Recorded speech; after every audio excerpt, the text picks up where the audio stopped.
Assalamualaikum warahmatullahi wabarakatuh.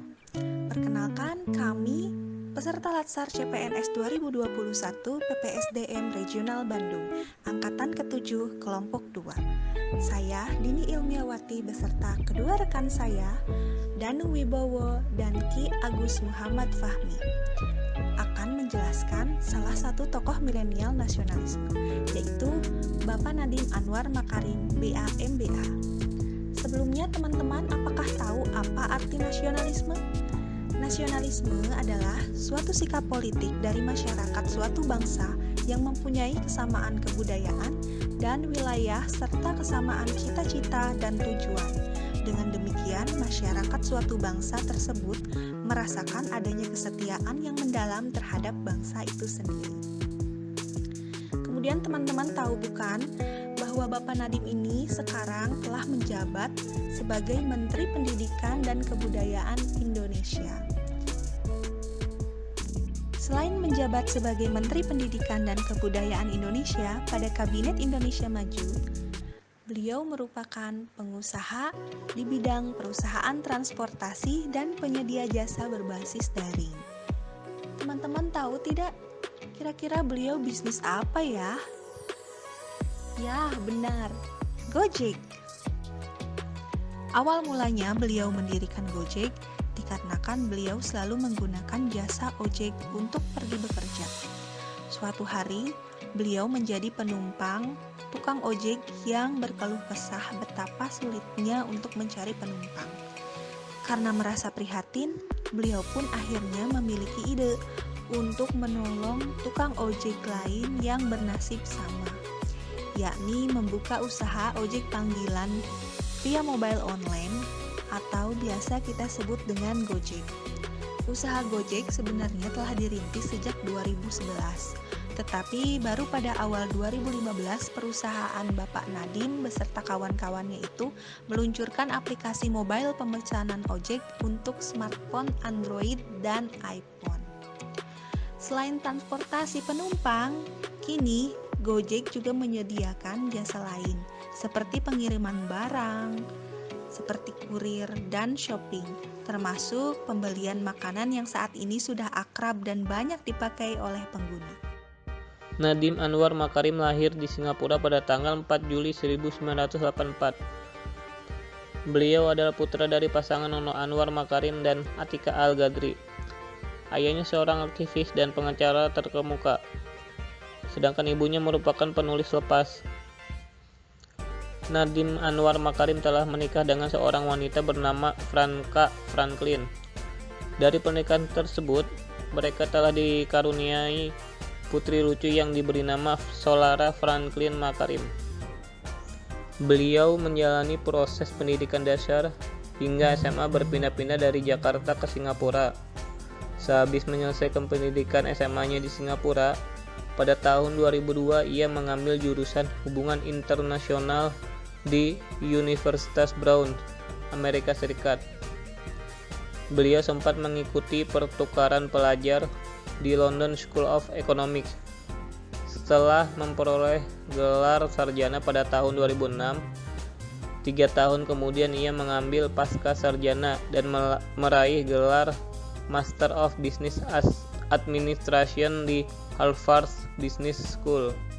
Beliau memulai karirnya sebagai konsultan manajemen di McKinsey & Company tahun 2006 sampai 2009. Setelah memperoleh gelar MBA-nya, beliau terjun sebagai pengusaha dengan mendirikan Jolara Indonesia di tahun 2011 sampai 2012. Setelah keluar dari Jolara, di tahun 2013-2014, beliau menjabat sebagai Chief Innovation Officer Kertukuh. Sebelum akhirnya beliau fokus mengembangkan Gojek yang beliau rintis di tahun 2010 sampai 2019.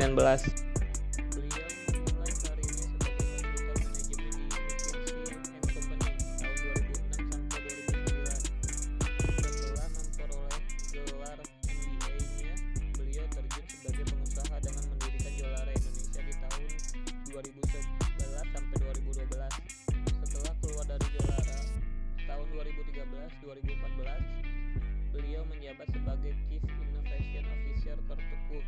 Sebelum akhirnya beliau fokus mengembangkan Gojek yang beliau rintis di tahun 2010 sampai 2019. Saat ini Gojek merupakan perusahaan perintisan terbesar di Indonesia dan menjadi dekakorn pertama di Indonesia. Pada 22 Oktober 2019, Nadiem secara resmi menyatakan bahwa dirinya mengundurkan diri sebagai Direktur Utama Gojek setelah pagi harinya dipanggil oleh Presiden Joko Widodo ke Istana Negara. Pada 23 Oktober 2019, Presiden Joko Widodo mengumumkan kabinet menterinya dengan Nadiem Makarim sebagai Menteri Pendidikan dan Kebudayaan. Sebagai Menteri Pendidikan, Nadiem Makarim mencanangkan kebijakan Merdeka Belajar. Berikut 4 kebijakan Merdeka Belajar yang dicanangkan Mendikbud Nadiem Makarim. Pertama, mengganti ujian sekolah berstandar nasional dengan ujian asesmen yang diselenggarakan hanya dari pihak sekolah. Kebijakan ini memberikan kepercayaan penuh pada pihak sekolah untuk membuat sendiri format ujian yang lebih komprehensif. Selanjutnya, menghapus format ujian nasional yang sebelumnya, lalu menggantinya dengan asesmen kompetensi minimum dan survei karakter. Berbeda dengan UN, asesmen ini dilakukan untuk siswa di tengah jenjang sekolah, yaitu kelas 4, kelas 8, dan kelas 11, sehingga tidak bisa digunakan sebagai basis seleksi ke jenjang selanjutnya. Kemendikbud berharap hasil asesmen digunakan sekolah untuk memperbaiki mutu pembelajaran. Ketiga, menyederhanakan rencana pelaksanaan pembelajaran yang komponennya terlalu banyak dan kaku. Guru diberikan kebebasan untuk membuat dan mengembangkan RPP sendiri, sementara komponen inti dalam RPP disederhanakan hanya menjadi satu halaman saja. Keempat, memberikan fleksibilitas dalam sistem zonasi dan peraturan penerimaan peserta didik baru. Kebijakan baru ini menambah kuota jalur prestasi yang sebelumnya hanya 15% menjadi 30%. Aplikasi nilai nasionalisme yang ditunjukkan oleh Nadiem Makarim.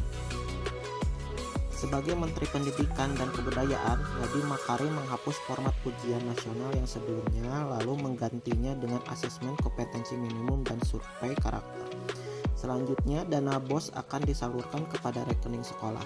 Dapat menggunakan sampai 50% dana BOS untuk menggaji guru honorer dari sebelumnya hanya 15%.